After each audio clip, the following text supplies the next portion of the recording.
Bismillahirrahmanirrahim. Assalamualaikum warahmatullahi wabarakatuh.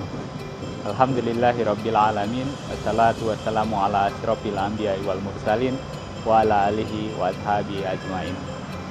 Santriwan dan santriwati Al-Fahad Islamic Boarding School, alhamdulillah kita ucapkan puji syukur kehadirat Allah Subhanahu wa taala. Kita diberikan kesempatan untuk dapat kembali bersilaturahim. Dan kali ini dalam sebuah perbincangan mengenai masa pengenalan lingkungan sekolah. Tidak terasa 13 Juli sudah kita lewati, artinya ada pendatang baru, kemudian juga ada warga lama yang mendapatkan keluarga baru. Dan kami mengucapkan selamat datang kepada seluruh santriwan dan santriwati angkatan 2020-2021 di Sekolah Islam Al-Fahad, baik santri kelas TK, SD, ataupun juga SMP. Apa saja yang harus kita siapkan selama masa pengenalan lingkungan sekolah ini, sekaligus juga hal-hal apa yang biasanya terjadi sebagai fase interaksi awal di lingkungan sekolah. Hari ini kita akan berdiskusi bersama. 13 Juli 2020 menjadi hari pertama bagi seluruh santriwan dan santriwati menapaki fase baru di dalam jenjang kependidikan kalian. Artinya untuk teman-teman yang di TKA, kemudian kelas SD kelas 1, ataupun juga di SMP kelas 7, ini adalah awal hari bagi kalian semua untuk mengawali bagaimana fase pendidikan di jenjang yang lebih tinggi. Kami mengucapkan selamat datang di Al-Fahad Islamic Boarding School. Semoga lembaga ini bisa menjadi tempat kalian untuk mewujudkan cita-cita masing-masing. Bagaimana pelaksanaan MPLS ataupun juga masa pengenalan lingkungan sekolah bisa memberikan dampak yang positif bagi seluruh santriwan dan santriwati. Hari ini kita akan berdiskusi bersama. Saya ditemani oleh tim dari bimbingan konseling Sekolah Islam Al-Fahad. Seperti biasa ada Bunda Devi bersama kami. Assalamualaikum Bunda. Waalaikumsalam warahmatullahi wabarakatuh. Sehat selalu Bunda ya? Alhamdulillah sehat dan harus tetap semangat di setiap harinya. Karena sudah ada aura-aura semangat dari santriwan dan santriwati yang baru. Betul. Mulai dari TKA, TKB, kelas 1 SD, dan juga kelas 7 SMP Pak ya. Betul. Tentunya. Ya, dan santriwan dan santriwati hari ini berbangga karena kita syutingnya ada di lapangan. Iya, betul. Dan posisinya kalau lihat di belakang kita, background kita adalah masjid, jadi masjid Sekolah Islam Al-Fahad, kemudian juga di sebelah kirinya adalah gedung Ikhwan ya. Jadi khusus untuk pembelajaran untuk Ikhwan. Baik, Bun, kalau kita berbicara mengenai MPLS, artinya kita berbicara fase awal bagi seorang siswa atau santri untuk mengawali fase pendidikan di jenjang berikutnya. Betul. Ya. Biasanya dalam fase-fase ini apa yang sering terjadi kepada santri-santri kita ini? Kalau untuk anak TK sendiri itu yang pasti lebih bersemangat ya.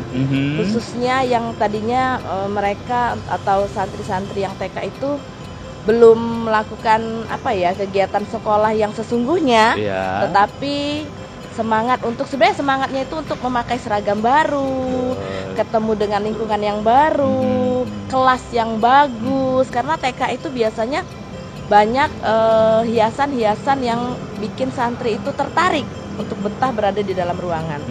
Kalau untuk yang SD juga seperti itu, perubahan seragam. Betul. Yang tadinya dia pakai seragam TK, sekarang sudah berubah warna. Dari yang TK jadi putih merah atau merah putih. Betul. Seperti itu Pak ya. Yang SMP juga seperti itu. Sudah muncul rasa berbangga diri. Oh, aku sudah mulai masuk dewasa nih gitu kan. Udah nggak SD lagi, sudah tidak bisa dianggap remeh lagi. Aku akan ketemu dengan teman-teman baru dan juga lingkungan baru tentunya seperti itu. Tetapi dengan kondisi yang seperti ini, dibilang sedikit mematahkan semangat ada. Karena yang tadinya fase masa pengenalan lingkungan sekolah itu anak-anak sudah mulai aktif untuk masuk ke sekolah masing-masing. Tapi dengan kondisi yang pandemi saat ini yang mengharuskan bahwa belum ada atau belum boleh dulu yang namanya kegiatan tatap muka, sehingga sudah ada kegiatan di tanggal 13 kemarin khusus yang untuk SMP itu kalau tidak salah memutarkan video-video tentang pengenalan lingkungan sekolah. Betul. Karena tidak hanya untuk kelas 7 yang baru, anak-anak kelas 8, 9 dan SD mulai dari kelas 2 sampai dengan kelas 6 itu pastinya sudah akan banyak perubahan yang terjadi di lingkungan sekolah. Betul. Yang kata Pak Icin tadi bilang, masjid sudah berubah, ruangan-ruangan sudah berubah, bahkan gazebo yang tadinya untuk santriwan-santriwati belajar di luar kelas itu sudah berubah, sudah menjadi gedung atau asrama seperti itu ya. Jadi banyak perubahan yang ada di sekolah Islam Al-Fahad khususnya. Ya, jadi di antara kegembiraan yang diluapkan oleh santri tadi dengan rencana baru atau suasana baru, kemudian juga biasanya masih ada kalau anak-anak yang kelas rendah ya, kalau yang SD gitu ya, masih ada yang sering nangis gitu ya, karena ketakutan ketemu dengan orang lain gitu ya. Apa dianggap hal yang wajar kalau yang demikian? Oke. Kalau untuk dari TK ke SD itu masa peralihannya dibilang sulit untuk anak-anak yang kategori kemandiriannya belum siap, itu masih ada kendala atau sedikit kendala. Yang tadinya dia berada di lingkungan TK, ini dia harus beralih ke lingkungan SD. Yang tadinya gurunya mungkin selama 1 tahun dengan guru yang sama, ini sudah mulai harus adaptasi lagi dengan guru yang baru, dengan teman-teman yang baru. Kenapa kok sekolahnya beda? Kenapa kok teman-temannya beda? Kenapa guru saya beda?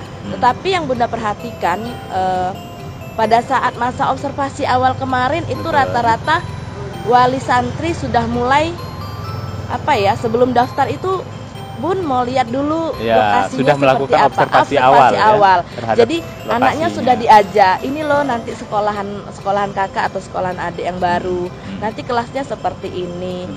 Itu fungsinya nanti pada saat mereka masuk udah nggak kaget lagi Pak. Sehingga semangat untuk ayo mah mau sekolah, mau lihat sekolah baru, mau lihat gedung baru, mau lihat teman-teman baru. Baik Bunda, tadi kita sudah lihat bahwa ada yang semangat gitu ya untuk sekolah. Kemudian walaupun di fase pandemi ini akhirnya tatap muka belum dilakukan. Tapi biasanya ada juga anak-anak yang cenderung sebaliknya gitu, mengalami ketakutan gitu ya. Kemudian kebingungan, misalkan kalau ketemu dengan orang baru harus mulai diskusi seperti apa, ngobrol seperti apa. Apa langkah-langkah yang bisa dilakukan oleh orang tua untuk mendorong anaknya agar hal ini bisa diminimalisir? Oke, untuk santri baru khususnya yang baru bergabung di Sekolah Islam Al-Fahad, sosialisasi awal mungkin Pak ya, kendala sosialisasi awal ketika bertemu dengan guru baru, teman-teman baru atau kakak-kakak kelas gitu ya. Untuk yang kakak-kakak kelasnya mungkin sudah terbiasa untuk berkomunikasi antar mereka, tetapi untuk para santri yang baru biasanya ada rasa malu, ada rasa minder, ada rasa takut. Nah, di sini kalau di masa pandemik ini kan itu masih dikontrol dari rumah. Betul.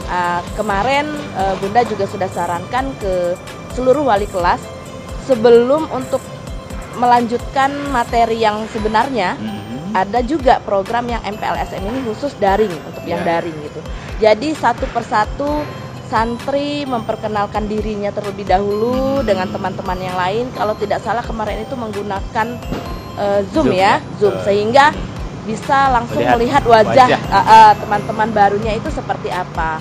Tidak hanya melihat wajah, tetapi juga mereka diwajibkan untuk memperkenalkan diri. Nama, kemudian asal daerah gitu ya, asal sekolah. Karena yang masuk di Sekolah Islam Al-Fahad itu dari berbagai macam daerah. Banyak, khususnya di daerah Palembang. Jadi dikasih ruang sedikit, dikasih waktu sedikit untuk berbincang-bincang antar santri, dibimbing oleh wali kelas masing-masing. Itu kalau yang masa pandemik. Tidak hanya itu, rencananya nanti akan ada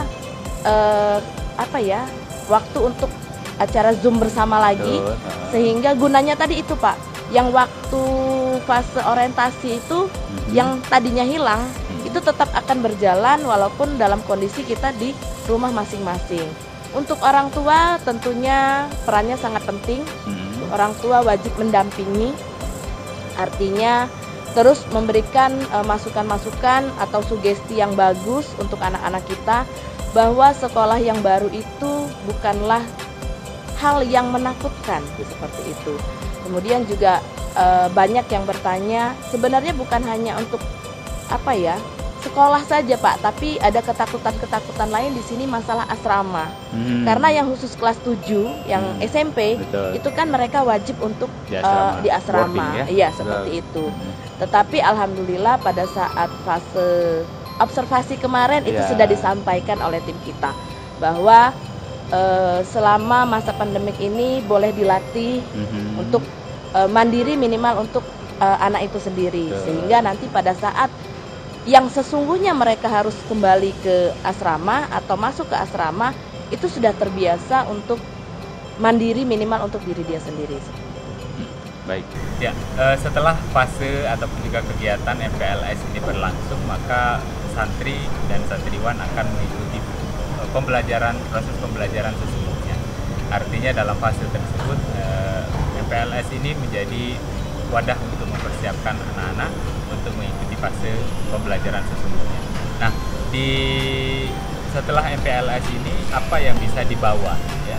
Artinya apa yang bisa dijadikan habit bagi santri sendiri, kemudian juga bagi orang tua sendiri, sehingga pada saat KBM sesungguhnya bisa berjalan dengan senang. Kemarin itu kan Pak, kita sudah mengadakan parents meeting untuk para wali santri, khususnya santri yang baru. Di situ sedikit banyak sudah dijelaskan untuk persiapan masa belajar di rumah atau daring di rumah. Banyak kekhawatiran orang tua itu, Bun gimana sih Bun kalau misalnya sinyal kami itu jelek. Kebetulan ada sebagian santri yang tinggalnya di luar kota Palembang. Bun gimana kalau misalnya orang tuanya itu stay di rumahnya itu baru ada di sore hari atau malam hari. Bun, gimana sih, apakah kami harus tepat waktu pada saat pengumpulan tugas? Oke. Semuanya itu sebenarnya kemarin sudah dijawab, tapi akan Bunda jelaskan lagi di sini. Untuk masalah tugas itu kita tetap daring di rumah. Kemudian juga khusus untuk orang tua yang dua-duanya bekerja, yang ada waktu mungkin sore atau malam hari, itu tetap bisa mendampingi anak-anaknya, apalagi kalau anak-anaknya itu tidak diserahkan handphone sendiri gitu Pak ya. Jadi harus apa-apa itu harus pakai handphone orang tuanya. Bisa nggak Bun? Bisa. Jadi waktunya itu nanti akan ada tenggang waktu atau toleransi waktu namanya, boleh dikumpulkan pada saat malam hari atau menyusul seperti itu. Yang penting tetap harus dikerjakan. Betul. Itu. Kemudian nanti gimana Bun, masalah sinyalnya itu nggak terlalu bagus, tetap diupayakan, nggak apa-apa, diupayakan untuk kirim. Ada yang bilang Bun malam loh sinyal kami itu baru bagus, nggak apa-apa, tetap dikirimkan malam juga nggak apa-apa, tetap akan diterima oleh wali kelasnya masing-masing. Kemudian juga untuk para santriwan dan santriwati yang khususnya kelas 7, sebenarnya bukan pengalaman yang baru mendampingi anak-anaknya untuk belajar daring di rumah. Karena pada saat SD kemarin pun sudah mencicipi ya, sudah menjalankan proses daring di rumah. Hanya saja mungkin programnya yang berbeda. Kalau kemarin itu kan kita dari yang awal itu memang sudah pakai channel YouTube, sehingga tidak akan memberatkan memori atau handphone orang tua. Jadi kan nggak perlu disimpan gitu materinya, seperti itu. Kemudian juga untuk santriwan dan santriwati khususnya yang kelas 7, anak-anak yang baru, anak-anak Bunda yang baru, itu tetap semangat dan jangan dijadikan alasan untuk tidak bersemangat dalam mengerjakan tugas-tugas yang akan diberikan oleh ustadz-ustazah yang ada di sekolah. Karena beda prosesnya pada saat SD dengan SMP. Kalau SD itu dia hanya belajar umum saja Pak. Kalau di SMP kan sudah mulai ada tuntutan-tuntutan yang baru. Mulai dari tugas sekolah, kemudian belum lagi setoran hafalan, belum lagi tugas-tugas pondok, bahasa Inggris dan lain sebagainya. Caranya gimana sih Bun biar nggak terlalu pusing, kok kayaknya banyak banget tugasnya. kerjakan satu persatu yang menurut kalian mudah dulu. Ya. Kan di rumah sudah ada kemarin buku udah dapet tuh gitu kan. Kemudian juga bisa searching di Google untuk menambah materi-materi yang akan pendalaman ya. Pendalaman juga pengembangan materi seperti itu. Kemudian juga jangan menunda-nunda pekerjaan. Betul. Kemudian jangan takut untuk bertanya, Pak. Jadi ada kan malu nanya terus sama ustadznya. Malu kayak dibilang enggak paham juga, enggak apa-apa. Karena sebenarnya sama aja prosesnya dengan belajar di sekolah, cuman bedanya itu tidak tatap muka. Ketika kita bingung dengan materinya, boleh tanyakan langsung kepada guru yang bersangkutan seperti itu. Ketika kalian sulit dalam hal menghafal untuk santriwan-santriwati yang baru, boleh bertanya dengan ustadz-ustazah pondok. Bagaimana sih trik kami supaya bisa cepat menghafal? Jadi ngapalnya cepat, kemudian juga nyangkut di otaknya itu lama seperti itu. Boleh. Jadi bertanyalah jika kalian mendapatkan masalah, bertanyalah jika kalian merasa belum paham. Kemudian bagaimana caranya, intinya bikin dulu suasana atau buka diri dulu deh, minimal bagaimana kita itu bisa menerima dengan baik guru-guru yang baru. Karena kan satu kemarin yang ketemu orang tuanya bukan santrinya langsung. Tatap muka juga mungkin hanya sekedar lewat handphone. Kemudian kayaknya ngobrolnya terbatas seperti itu. Nggak apa-apa, boleh japri walaupun tidak di grup. Nanti kan itu ada sudah disiapkan grup untuk wali kelas atau kelas masing-masing. Boleh japri, ustadz atau ustazah, kendala saya ini seperti ini.